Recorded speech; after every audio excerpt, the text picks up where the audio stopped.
16살 된 어린 피겨 선수가 아버지 때문에 이제 은퇴해야겠다.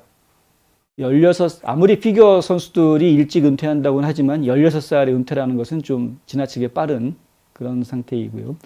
더군다나 이 지금 화제의 주인공이 되고 있는 알리샤 류 같은 경우에는 2022년 올해죠. 올해 세계 피겨 선수권 대회에서 동메달까지 받았던 상당히 실력이 인정받았던 인물이었습니다. 물론 이제 북경 동계올림픽에 가서는 7위에 머무르는 성적을 거두긴 했습니다만은, 하지만은 상황이 좀 이미 북경 올림픽에 갔을 때에는 상황 자체가 아버지가 이런 중국 스파이들과 연루가 돼 있다라는 것이 이미 다 공개가 되어버린 상황이었었고, 그리고 정보부로부터 미국 정부기관으로부터 특별 감시를 받으면서 베이징 올림픽에 참가한 상황이었습니다. 그렇기 때문에 심리적인 부담이 좀 컸을 것이죠. 그래서 좋은 성적을 못 거뒀을 것이다 라고 이야기하는 분들도 있습니다. 근데 어찌됐든 간에 중국 정부를 위해서 일하는 것으로 알려진 5명의 스파이들로부터 괴롭힘을 당했던 아버지 때문에 본인은 은퇴하겠다, 이렇게 지금 이야기가 나온 거죠. 중국에서도 이 부분을 기사화했습니다. 이게 그 중국 같은 경우에는 스파이들, 그러니까 중국 스파이한테 괴롭힘을 당한 사람 때문에 딸이 은퇴를 선언했다, 이렇게 이야기가 나온 그런 상황이 돼버렸고요. 이번 결정은 아버지 아서 류라는 아버지가 이 사진 속에 있는 바로 이 인물인데요. 자신이 미국에서 중국 반체제 인사들을 괴롭히고 있는 5명의 중국 정부 스파이 용의자 중 1명이라고 말한 지 한 달 만에 나온 것이다. 그러니까 중국 스파이들한테 괴롭힘을 당했다라기보다는 본인이 중국 스파이 중에 1명이다라고 이야기해버리는 반체제 인사. 그러니까 지금 미국 내에 중국 정부에 대해서 반대하는, 반공하는 사람들이죠. 반중국 공산당 인사들이 미국 내에 많이 있습니다. 많이 있는데 그 반공산당 인사들을 지금 중국의 스파이들이 와서 괴롭히고 있다라는 것이죠. 이 부분은 저희가 좀 생각을 해봐야 될 부분인 것 같다. 중국 커뮤니티는, 미국 내에 있는 중국 커뮤니티는 굉장히 복잡합니다. 이 한인 사회처럼 한인 사회 이렇게 하나로 딱 단순하게 하나로 되어져 있지가 않고요.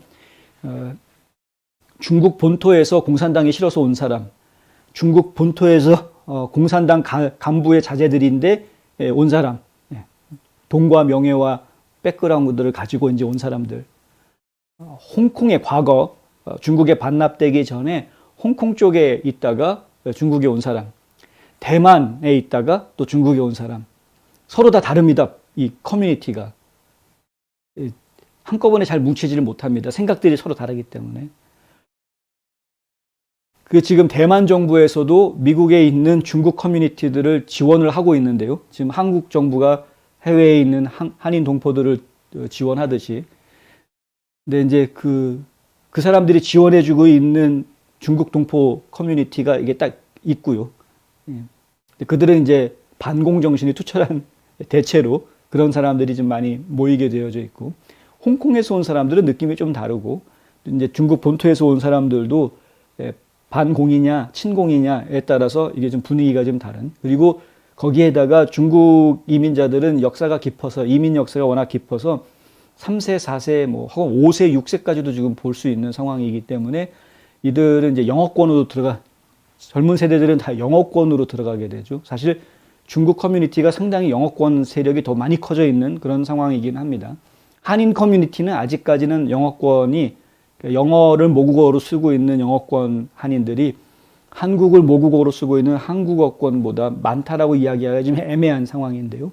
근데 중국은 이미 그것이 앞서진 지 오래되어서 그들 세계를 놓고 보면은 이 사람이 중국 사람들이라고 이야기가 좀 어려워지는 거죠. 세대가 거듭되면 거듭될수록 중국인으로서의 정체성은 점점 사라지게 되어져 있는데, 근데 최근에 중국이 상당한 힘을 얻게 되고 국제사회에서 강한 영향력을 발휘하는 모습을 보여주면서 이들이 서서히 지금 이제 흔들리고 있는 것이 사실입니다. 미국 내에 있는 이 중국계 혈통의 3세, 4세들이 좀 많이 흔들릴 수밖에 없는 거죠.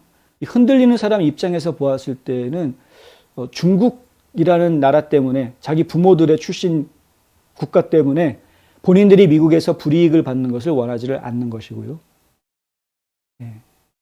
근데 그리고 그러면서도 또 본인들의 어떤 개인적인 사업의 확장이라든가 기회라든가 이런 것을 따져보았을 때에는 중국 시장을 또 무시할 수는 없는 것이고요. 그런 애매한 부분들이 있어서 그것이 이제 저희가 신경 쓰이게 하는 좀 복잡합니다. 중국 커뮤니티 내부는. 한인 커뮤니티는 좀 단순하죠. 뭐 요즘 들어서 얘기지만 뭐 좌파냐 우파냐 정도 사이 것 외에는 뭐 거의 그냥 하나로 그냥 뭉쳐져 있는 것을 저희가 볼 수 있기 때문에. 근데 그 안에서도 지금 계속해서 갈등들이 일어나는 것을 봅니다. 한국을 바라보는 분들이 내가 미국인의 정체성을 가지고 있음에도 불구하고 한국이 이제 나의 어머니 나라다라는 조국이다라는 이유 때문에 한국이 당연히 잘 되기를 바라고 있는데 한국이 잘 되고 있으면 좋은 것으로 끝나는 게 아니라 한국이 잘 되고 있네. 그럼 나도 혹시 한국하고 연결해가지고 뭘 좋은 혜택을 얻을 수 있는 게 없을까? 이런 생각들을 하게 된다라는 거죠. 이제 이것이 이제 문제의 시작이 되는 상황이 됩니다. 그런 생각을 하게 되면 결국에는 미국 내에서 한국과 연결되어져서 미국 내의 미국 한인 사회를 분열할 수 있는 그런 일들로 확장될 수 있다. 이런 지적들이 지금 나오고 있는 것이죠. 알고 있는 것, 알고 응원하고 잘 되면 그냥 감사하고 끝나는 것, 그 정도면은 아무 문제가 안 될 텐데 그게 아니라 직접적으로 현실적으로 한국과 연결해가지고 뭔가 이익을 챙기려고 하는, 특히 이제 정치와 연결해가지고 뭔가 혜택을 받으려고 하면 미국 살면서 그런 혜택을 받으려고 하면 이제 문제가 된다라는 겁니다. 한국 정부의 혜택을 받고 싶으면 정식으로 한국에 가서 세금 내고 사시든가. 그런 이야기들이 지금 나오고 있는 것이죠. 근데 어쨌든 하여간 지금 그런 고민인지 아닌지는 모르겠습니다만은 근데 지금 이제 반중국 중공 인사 그리고 미국이 좋아요 하고 와서 미국 시민이 되어져 있는 이들 가정에게 중국의 스파이들이 접근해가지고 계속해서 너는 조국을 버린 배반자야, 뭐 이런 식의 그 반민족주의자인 것처럼 반민족주의 행동을 한 것처럼 비난을 하면은 그 견딜 수 있는 사람들이 과연 얼마나 많이 될까? 한번 좀 생각을 해보게 하는 그런 사건이어서 소개해드렸습니다.